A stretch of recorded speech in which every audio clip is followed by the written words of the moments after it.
sur Centrale Télévision, le journal.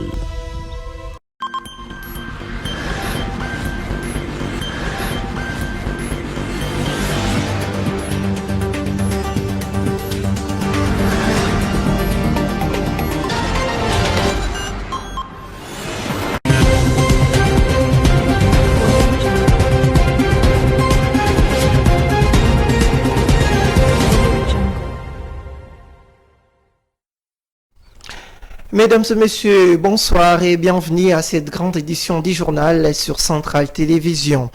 La circulation a repris son cours normal dans la route Goma-Saké dans la province du Nord Kivu après quelques incursions des rebelles du 1-23 soutenus par les Rwandais qui avaient paralysé les activités dans cette partie de la République démocratique du Congo. Suivez ce reportage.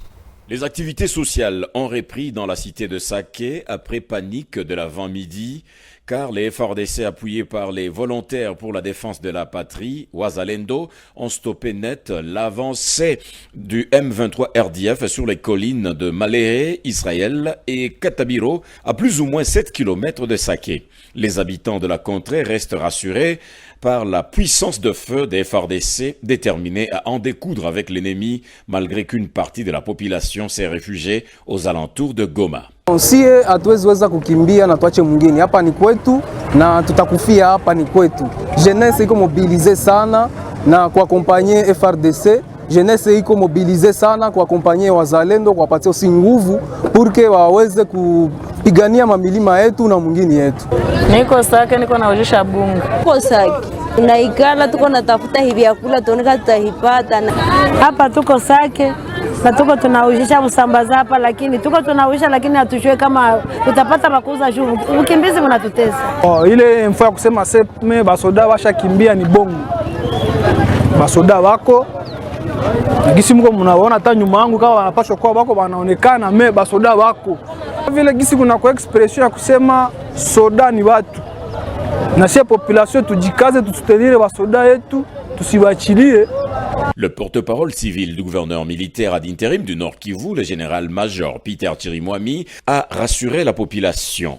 La cité de Saké, la population est là, vous avez vu, les forces de la République sont là, en train de protéger la cité et les hostilités sont en train de se passer à quelques kilomètres de Saké, mais Saké n'est pas prise ni par le M23 et donc son Excellence, Monsieur le Gouverneur, le général Peter Chirimwami, tient à dire à sa population et à toutes les forces d'être apaisées, d'être rassurées, d'être calmes et de savoir que les forces armées de la République sont en train de tout mettre en œuvre afin que nous puissions protéger la cité de Saké, la ville de Goma ainsi que toutes les autres entités de la province du Nord Kivu. Jusque tard dans la soirée de ce 7 février, l'armée régulière pilonnait les positions des rebelles dans les collines avoisinant Saké.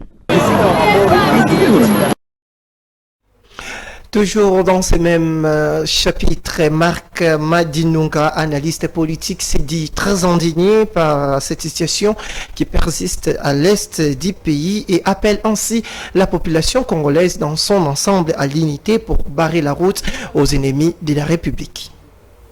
Vous connaissez très bien, ça n'a pas commencé aujourd'hui, mais qu'à cela ne tienne, vous devez savoir que cette guerre-là, nous avons sacrifié beaucoup de nos mentors. Nous avons sacrifié des présidents de la République. À l'époque, Mouzé paix à son âme. Pourquoi? Parce que nos héros, Lumumba, également, toujours à cause de l'Est. Il ne faut pas oublier que nous sommes en train de mourir à cause de notre richesse. Mais nous accompagnons les chefs de l'État pour dire que même pas un quart de notre pays sera cédé à ces turbulences-là. Parce que c'est notre pays. Nous ne pouvons pas négocier avec eux. C'est à eux de négocier avec nous. Et ils doivent écouter ce que nous voulons. Nous voulons la paix. S'ils ont besoin de quelque chose, il faut demander il ne faut pas nous imposer. Ils ont cette habitude-là, les Occidentaux, ensemble avec les Rwandais, venir, nous avons des produits et ils ne veulent pas que nous fixions les prix. Ils veulent qu'ils fixent les prix à notre place. Tu as déjà vu ça où? Notre produit à nous, et que toi tu vas fixer les prix. Ça n'a pas de sens. Donc, c'est-à-dire que il est temps, comme le chef de l'État a dit, il faut que ça cesse. Si les Rwandais, ensemble avec la communauté internationale, ne veulent pas écouter, ils font toujours de l'hypocrisie comme d'habitude. Nous allons se prendre en charge et les Rwandais vont subir des conséquences. Non, d'ailleurs, vous avez suivi la jeunesse du Grabandundu. Ils ont haussé les tons pour dire non à l'injustice ou bien à la haine qui règne au sein de la famille politique des Bahati Lukwebo et qu'ils peuvent toucher tout le monde sauf les patriarches du Grabandundu, l'icône, le monument. Pour les Grabandundu, Mbosso, c'est un produit fixé au musée. Donc, ce n'est pas quelqu'un... Moi, je ne peux pas t'interdire avoir les ambitions. Et il y a certaines choses, c'est inné. Dieu a fait que toi, tu auras la grâce. Mbosso a une histoire. 2 fois président de bureau d'âge. Et Bahati a eu quelle grâce. Cette fois-ci, il a eu même, chez eux même, il n'a jamais été élu. C'est la première fois, c'est par grâce qu'on a dit qu'on lui fasse quand même, qu'on lui donne quand même la chance. Et il va accepter celui qui a été toujours accepté dans les Grabandundu, chez lui. C'est grave. Il doit enlever la haine. Si on fait confiance à quelqu'un, toi, ce que tu peux faire, c'est accompagner la personne. Tu ne peux pas commencer à avoir la haine. Pourquoi lui? Pourquoi pas moi? Est-ce que ça dépend de toi? C'est ça un problème. Hier, Bahati a quel âge? C'est un petit face à notre patriarche du Grabandundu, le président Mbosso. Il a l'expérience. Pourquoi la population, non seulement la population, mais les autorités du pays également lui fait confiance chaque fois, depuis Mobutu jusqu'à aujourd'hui? C'est par rapport à la maîtrise de la chose publique et qu'il a, c'est par rapport à l'esprit de cohabitation qu'il a, c'est par rapport à cet esprit d'amour et qu'il a, il n'a pas la haine comme eux. C'est comme ça que non seulement la population de son coin lui fait toujours confiance, mais aussi les pays. Bon, aujourd'hui, est-ce que c'est Mbosso qui doit au pays ou bien c'est le pays qui doit à Mbosso? Par rapport au bilan, par rapport à tout ce qu'il a brigué comme échelon, est-ce que pour nous, les jeunes, moi je pense que c'est un bon exemple, c'est un bon combat. Qu'est-ce que nous devons faire pour arriver à ce stade ici, et comme les patriarches, hein? Plus de 80 ans, ce n'est pas facile. Regardez les autres. Est-ce que lui, Bahati va arriver? Il peut arriver même à 79 ans. Donc, un peu du respect. Un peu du respect. Je donne la population de chez eux raison parce que je me rappelle, à l'époque, on ne voulait pas de lui. Il n'a jamais été voté. Cette fois-ci, ils ont dit, bon, qu'on lui donne quand même la chance. Mais ce qu'il dit là, ça n'a pas sa place. Qu'est-ce qu'il va léguer à nous, les jeunes? Parlons justice dans ce journal. L'arrêt de la Cour constitutionnelle sur l'affaire des 81 candidats invalidés par la Commission électorale nationale indépendante pour fraude et bourrage d'urnes lors des élections du 20 décembre dernier continue à faire débat. Pour Maître Victor Ebenya Molongi, avocat de son État, la Haute Cour a bien dit les droits car elle a mis en garde la Commission électorale nationale indépendante CENI pour leur excès des ailes sur ces dossiers. Suivez ces propos au micro de Bienvenue Dissassi. La Cour constitutionnelle, ces arrêts ne sont susceptibles d'aucune voie de recours. Il n'y a pas une autre voie de recours pour annuler les arrêts de la Cour constitutionnelle. Les arrêts de la Cour constitutionnelle sont immédiatement exécutoires. Comme la Cour constitutionnelle s'est prononcée, je crois, nous devons tous nous incliner simplement à ces arrêts de la Cour constitutionnelle. Du moins, ils peuvent attraire le membre, par exemple, de la CENI devant les cours des tribunaux, même au civil, pour solliciter les dommages et intérêts. Mais cela ne veut pas dire que non, il y aura cette possibilité de les rétablir encore, de les proclamer élus. Pour être proclamé élu, là, nous devons quand même être francs. Il n'y a pas une autre voie de recours. Ils peuvent simplement saisir soit les juges civils pour solliciter les dommages et intérêts. Et même peut-être aussi les juges pénals. Donc là, il y a aussi cette possibilité. Mais là, il n'y aura pas possibilité d'être rétabli encore comme candidat et être proclamé soit député national. Là, il n'y a plus cette possibilité-là. Parce que je parlais de la présomption d'innocence. Il n'y a pas un juge qui les a condamnés. Il n'y a pas un juge qui les a condamnés soit pour corruption. Alors, du fait qu'ils bénéficient encore de la présomption d'innocence, ils sont libres d'aller déposer leur candidature comme gouverneur ou comme sénateur. D'ailleurs, je les encourage à le faire. Donc là, sur ce point-là, ils sont libres, ils peuvent le faire.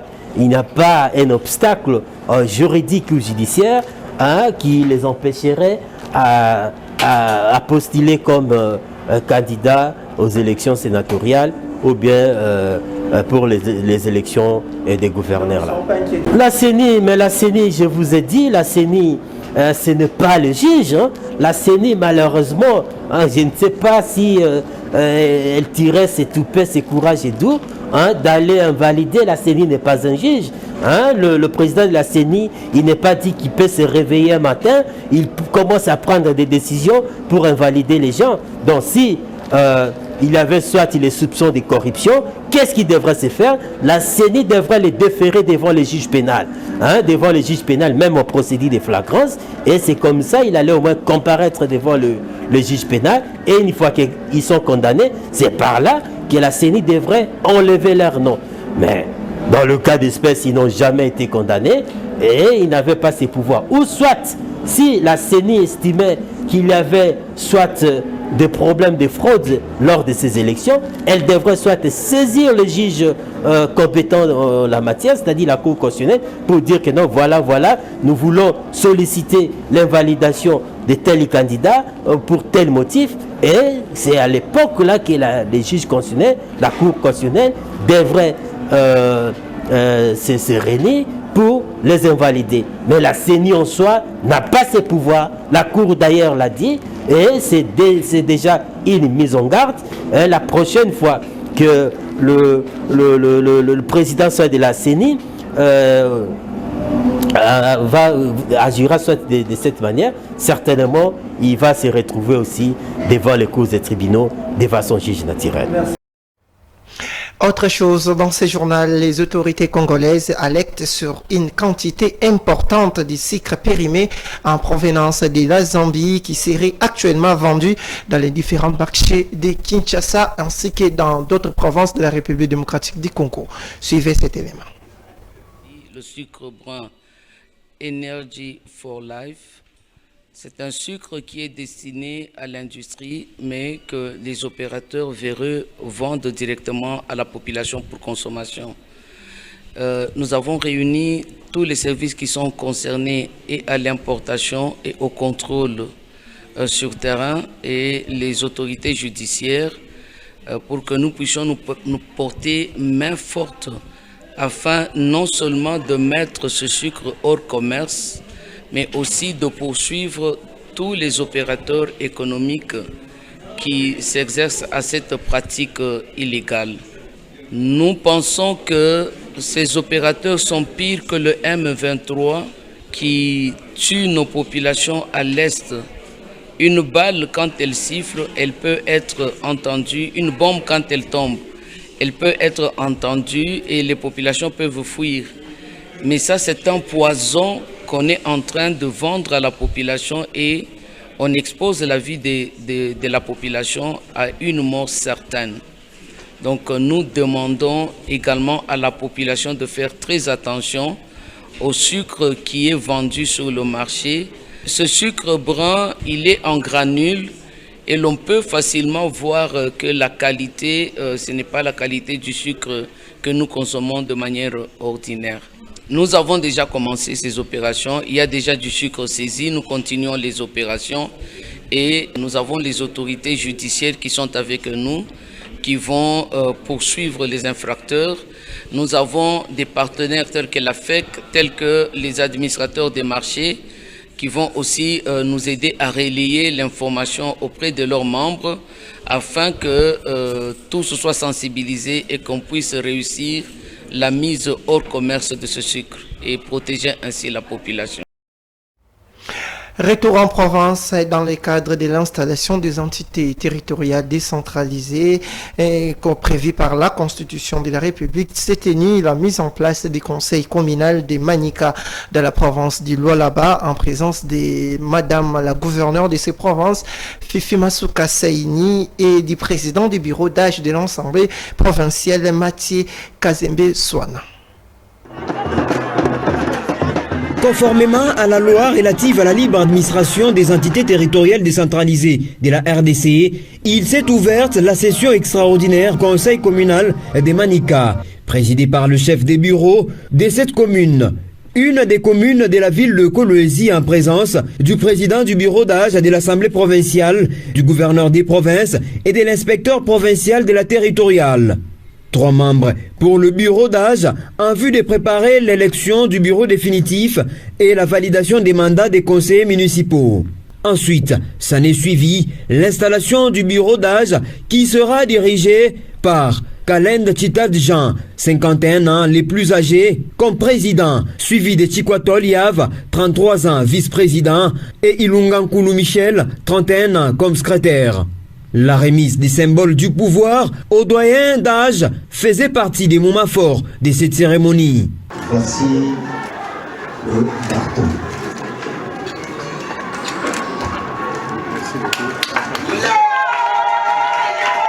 Prenant la parole, dans son premier mot, le président du bureau provisoire a remercié le chef de l'État, Félix-Antoine Tshisekedi Tshilombo, pour la matérialisation de la décentralisation et sa mise en exécution par le gouverneur des provinces, Fifi Masuka Saini.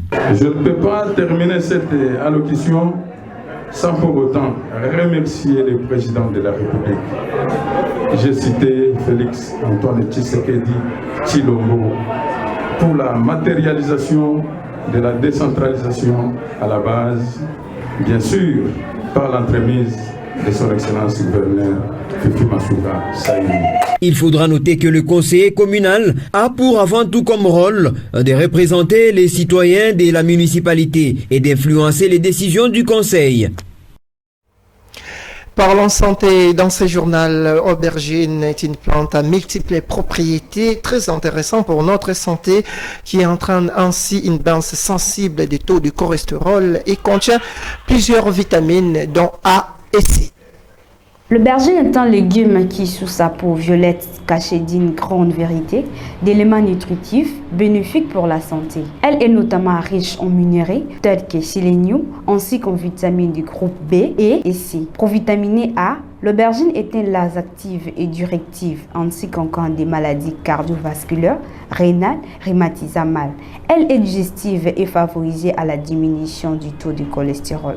L'aubergine présente des apports en énergétiques et glycidiques qui se situent dans les moyens des légumes. Elle est une très bonne source de fibres et notamment des pectines, une fibre solide qui les confère. Un index glycémique très bas, elle est fournie de nombreux minéraux et oligo-aliments, éléments notamment potassium, cuivre, manganèse, sélénium et calcium. Toutes les vitamines sur toute la plante anile cultivée qui demanda beaucoup de chaleur et qui produit un légume très consommé dans le pays méditerranéen. En sport, pour finir, la RDC va jouer pour les comptes des matchs de 3e place à la Coupe d'Afrique des Nations Côte d'Ivoire 2023. Demain samedi, vous le savez déjà. Mais que pensent les Quinois par rapport à la prestation dernière des Léopards face aux éléphants de Côte d'Ivoire, mais aussi quelles sont leurs chances face aux Bafana Bafana de l'Afrique du Sud demain? Suivez leurs propos au micro de nos reporters. Jusqu'à la fin. Bon, on n'a pas même été qui peut bêter, on a bien match avec moins équilibré. Deuxième mi-temps, donc milieu du terrain et tourner pendati. On a dit quoi que c'est bien. Bon, pour l'entraîneur, on a fait passer chance. Avant entraîneur, on a comme si sur le niveau là, donc il a ça qui m'a bien zali. Tout ce qui est azana. Bon, tous les joueurs, bon, entraîneur a un système na bêta. Les joueurs ont comme si sur la place où on a bêté. Ils ont un problème de match, match et qu'on a raté.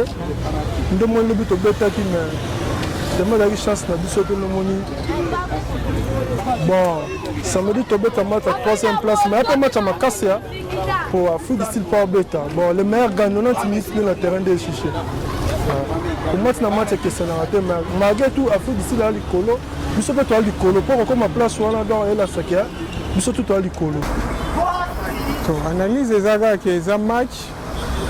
Bon, tant que mon rôle, on se prépare. Comme Nandenge vraiment Léopard a bêté le match, vraiment les a déception pour les Congolais. Mais l'essentiel, c'est arriver à ce niveau-là. Parce qu'on ne s'attendait même pas que non, RDC a comme un niveau.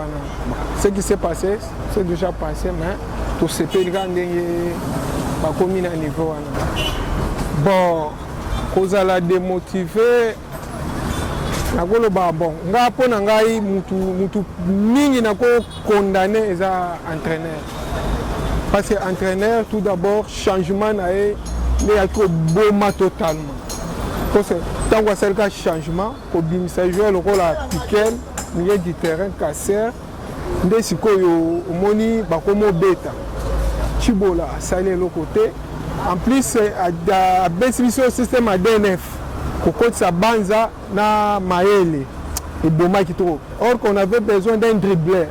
Pour y a qui percer na carré. C'est que vous trouvez la banza, à ose là-bas percer passe pour Achabi. Quand la hausse là-bas, PC passe à Tchabi. Pourquoi le faire comme ça? Bon, ce qui s'est passé, c'est les gagnants, les gens ont match. L'essentiel, tu combines à niveau, tu oses le match contre l'Afrique du Sud, tu oses la 3e place et vous allez bien. Mais bravo na Léopard, tu rebondis ça. Mais le problème, tu as un problème à l'attaque. Défense est bien, milieu est bien, dans l'attaque vraiment, ils ont payé. Je ne sais pas c'est dit à quoi. Et là, monsieur Sonago Loba, posant la qualification à finale, c'est dit aussi à Moni S. Nabiso, pour ça qui est prouvé, Bandego Nabiso, Bazo Koufa. Pas même les missiles qui na bomba et qui vraiment démoraliser les joueurs. C'est un peu cause à la paix et l'autre c'est que les joueurs il y a un moment qui va signer il y a mundu qui wana et là ici makambo belé. Ainsi s'achève cette édition du journal sur Centrale Télévision. Merci de nous avoir suivis. Restez-nous fidèles.